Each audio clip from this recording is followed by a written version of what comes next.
বড় দলগুলির প্রতি এক ধরনের পক্ষপাতের অভিযোগ, সেটা তো আমরা মেনে নিয়েই মাঠে নামছি। সেই অভিযোগের জায়গাও পাওয়া যাচ্ছে। ভোটার টার্ন আউট অব্যাহত থাকে, তাহলে কালকে একটা চমৎকার ইলেকশন হতে যাচ্ছে। কিন্তু আমি আপনাদের মাধ্যমে ভোটারদের কাছে এই আহ্বান জানাতে চাই যে ভোটের পরিবেশ অত্যন্ত শান্তিপূর্ণ। আপনারা যারা এখন পর্যন্ত ভোট দিতে আসেন নাই, প্লিজ ভোট দিতে রওনা হন। যারা ঢাকা শহরের বিভিন্ন এলাকায় আসেন, ভোট দিতে চলে আসুন। আপনার ভোটটা কাস্ট করেন, আপনার যাকে যোগ্য প্রার্থী মনে হয় তার জন্য কাস্ট করেন, কিন্তু প্লিজ ভোটটা কাস্ট করেন। ভোটের পরিবেশ এখন পর্যন্ত নানান রকম ক্ষুদ্র ক্ষুদ্র অভিযোগ নানান ক্ষেত্রে পাওয়া যাচ্ছে। বড় দলগুলির প্রতি এক ধরনের পক্ষপাতের অভিযোগ, সেটা তো আমরা মেনে নিয়েই মাঠে নামছি। সেই অভিযোগের জায়গাও পাওয়া যাচ্ছে। তবে প্রচণ্ড পরিমাণে স্বতঃস্ফূর্ত অংশগ্রহণ এখন পর্যন্ত দেখা যাচ্ছে। এই স্বতঃস্ফূর্ত অংশগ্রহণটাই আমরা চাইছিলাম। এই স্বতঃস্ফূর্ত অংশগ্রহণ জারি থাকলে আমরা আশা করি আজকে একটা ভালো ফলাফল দেখব। দাদা, সকাল থেকে অনেকে আচরণবিধি লঙ্ঘন করতে দেখা গেছে, কেন্দ্রগুলোতে ভোট কেন্দ্রের সামনে গিয়ে প্রচারণা চালাচ্ছে। এটি আপনি দেখেছেন কিনা? যদি দেখে থাকেন তাহলে এই বিষয়ে আপনার প্রতিক্রিয়া কি?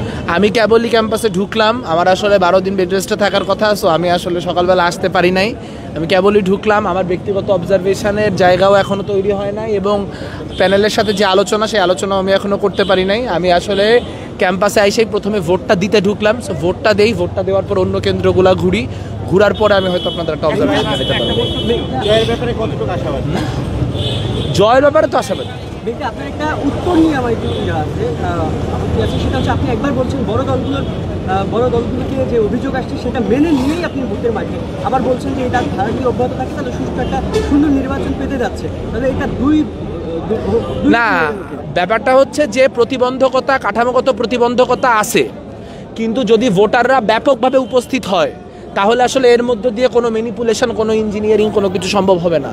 যদি 30,000 শিক্ষার্থী ভোট দিতে আসে, তাহলে আপনি আসলে লিফলেট দেওয়ার মাধ্যমে কয়জনের ম্যানিপুলেট করবেন? ঠিক আছে দাদা, একটু প্রশ্ন, সেটা হচ্ছে যে একটি কেন্দ্রে অভিযোগ এসেছে এজেন্ট ঢুকতে দেয়নি। আপনার কোনো এজেন্ট কি এরকম হয়েছে কিনা খবর পেয়েছেন? না, আমরা খবর পেয়েছি যে হচ্ছে আমাদের এজেন্টরা এখন পর্যন্ত সবকটা কেন্দ্রেই আছে, সো আমরা কেন্দ্রগুলোতে ঢুকতে পারি।